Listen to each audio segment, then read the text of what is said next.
Thank you again, friends, this morning for joining me as we look at the different lifestyles of Abraham's descendants. We've talked about Abraham, Sarah. We've talked about Isaac. Today, we're going to delve into the lifestyle of Jacob. Jacob has a lot of chapters talking about him in Genesis. Jacob was a special person. We're going to talk about his birth in Genesis 25. So I'm going to resume the first 4 verses from 19 to 23. Isaac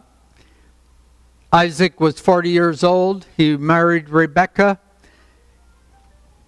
Isaac pleaded with the Lord on behalf of his wife because she could not bear him children.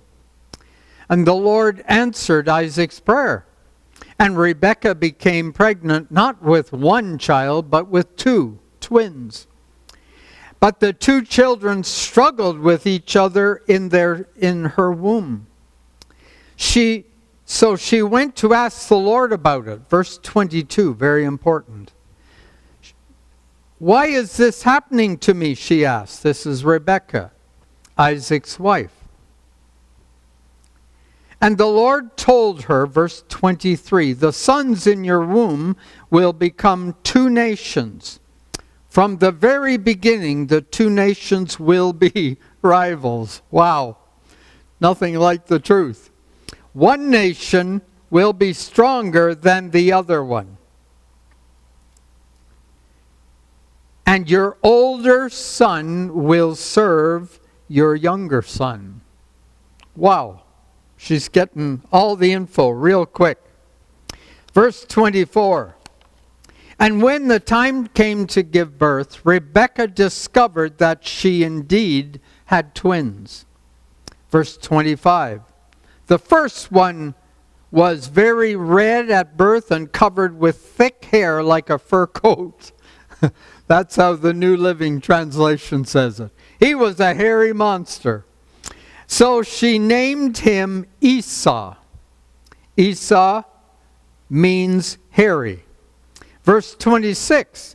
Then the other twin that was born, with his hand apparently holding on to Esau's heel as he was born. So they named him Jacob. Jacob means, unfortunately, deceiver. Whoa. Isaac was 60 years old when the twins were born. So, these 2 boys came into the world, and they were going to have a wild time. Then we see later on in Genesis chapter 25, verses 27 to 34, something happened in the lives of these 2 boys, these brothers. The father, Isaac, as he got older, would pour blessings, pray blessings upon the sons. And in a nutshell, what happened, and let's see what verse 27 says. The boys grew up. This is Genesis 25, verse 27. Esau was an expert hunter. He was an outdoorsman. He loved the outdoors. But Jacob was a quiet man, preferring to live indoors among the tents. So he could have been a chef, he could have been a helper of people in the community close in that world they lived, and their tents. Isaac loved Esau, listen up parents, because he loved his game, meaning hunting, and he brought him special meals, and this really excited Isaac. But Rebekah loved Jacob. So here's Isaac and Esau and Rebekah and Jacob. Now hear what takes place. We're coming up to a point where it divided the family, divided the brothers, because there was a blessing coming. Hear us out. Genesis 25:29. One day Jacob was cooking a stew. Esau came in from the field, starved. Esau said to Jacob, "Give me some of that red stew. I'm starving." That's how he came to be called Edom, or red. Jacob said, "I'll make you a deal. My stew for the rights as the firstborn." Whoa. That's unthinkable. You see, the firstborn received everything that the father owned. He became the owner of everything. Everything he owned at his death. Esau would automatically receive all the cattle, all the riches, all the herds. Jacob comes up with an idea. I need this. I want this. So he challenges his brother. He says, "I'll make you something to eat. In return, you give me your position of birthright." Esau said, "I'm starving. What good is a birthright if I'm dead?" Jacob said, "First, swear to me." And he did it. That doesn't mean swear with bad words. It means to give that confirmation. You're going to follow through on this. On oath, Esau traded away his rights as the firstborn. Now, there were no lawyers involved. There were no, I'm sure, papers and signing.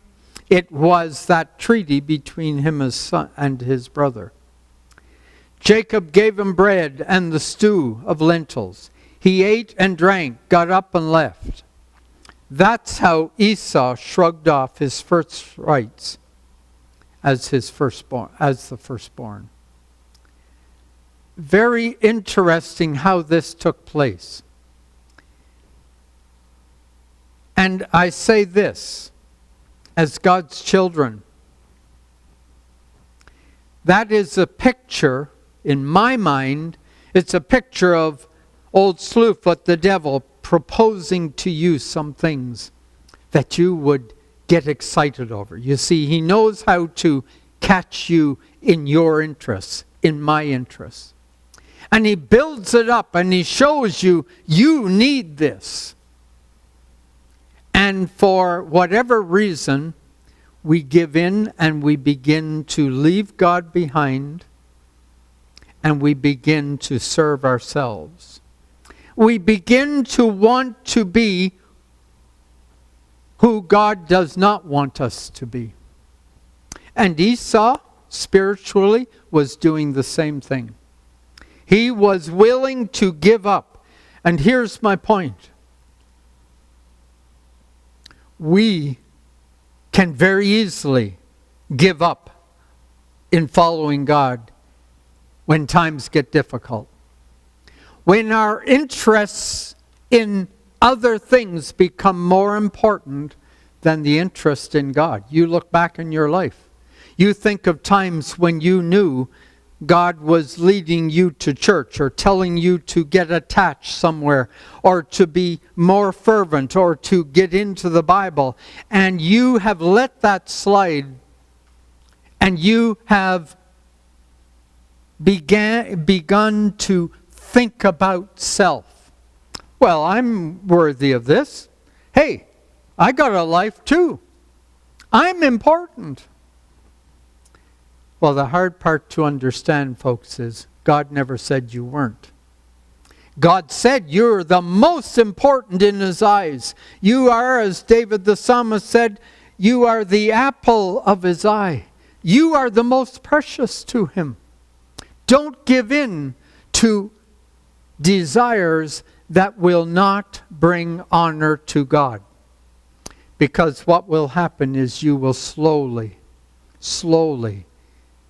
get away from God. You will let it happen because your desires are more important and of higher importance in your life than God's desires. I'm going to tell you something, and you may be offended, but please, if you are, call me. It can start as easy as missing one Sunday. And then something else comes up the next Sunday, and we got to do this. I will guarantee you, after 3 Sundays, you won't even be thinking about, oh, this is Sunday. This is my day to go and worship the Lord. Old Slewfoot, the devil, will never convict you about not being in church or serving God. And you will slowly get caught up in other things. And then all of a sudden you waken up, and we'll find this come in the life of Jacob and Esau. You'll find that moment when all of a sudden you realize, I've left God behind. And then the challenge is to change that lifestyle and get back to God. And hear me clearly. That is a tough road to try and change. So beware when old Slewfoot comes along and builds up your ego about you and your needs, and I am worthy. I need that. Get into the Word. Let the Word saturate your life and see what God does in all of this to bring praise to His name, because He loves you.